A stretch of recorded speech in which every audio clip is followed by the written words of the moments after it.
As we saw last week, Moses did grow up in the palace as a son to Pharaoh's daughter.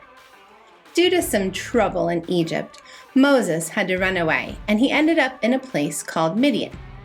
Here, he started a new life, got married, and began to care for his father-in-law's flock of sheep. This is where today's story, God Calls Moses, begins. And now it's time for another episode of Real Life from the Bible. Well, I never thought I'd go from life in the palace to life out here as a shepherd, but here I am every day watching the sheep. Come on, guys, I got to find another place to graze. What is that? There's a fire in the desert.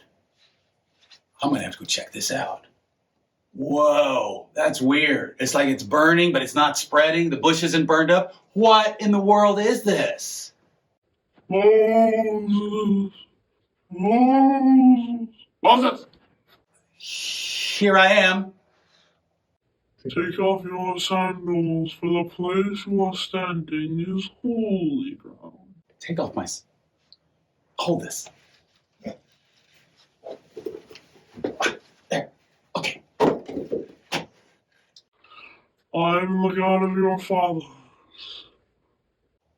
You really are the true God.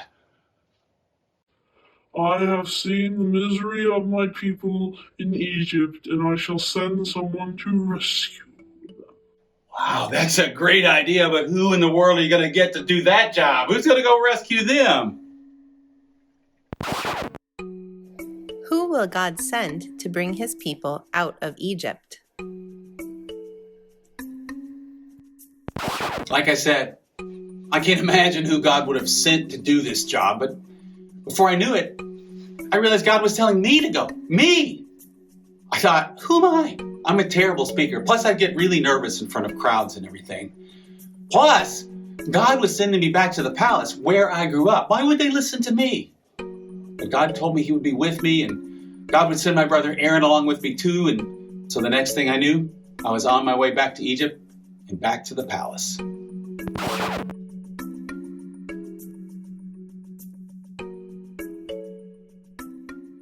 I can't believe it. I'm back in the palace. It seems like so long ago that I had to run away. Bala! It's so good to see you again, my son. I thought you would never return. Oh, I had to return. God told me to come back and to get Pharaoh to let his people go. I'm supposed to tell him that. I can't imagine he's gonna let the slaves go. They do so much work for us. Who else would be doing all the big buildings and such when all the Hebrews are gone? Well, it's what God told me to do, Mother. I know God has a plan, and I trust that God is going to show me the way. Good luck, son. Though I already have a feeling of what he's going to say. Was Pharaoh willing to let God's people go?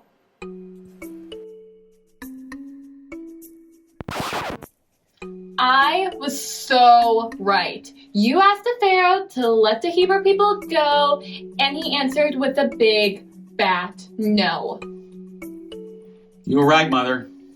But God used that no to show his power, right? Remember, I took my staff and I threw it in the Nile River and it turned the river into blood? Of course I remember that. It was absolutely disgusting. There was no way I would take a bath in the blood river.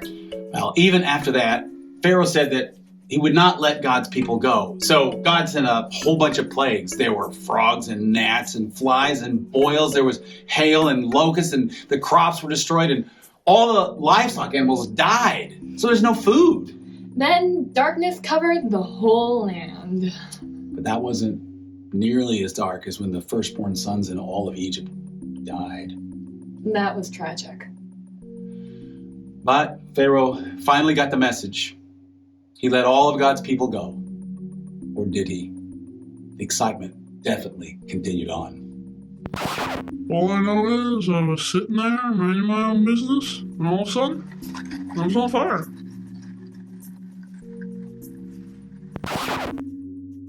Join us next week for another episode of Real Life from the Bible.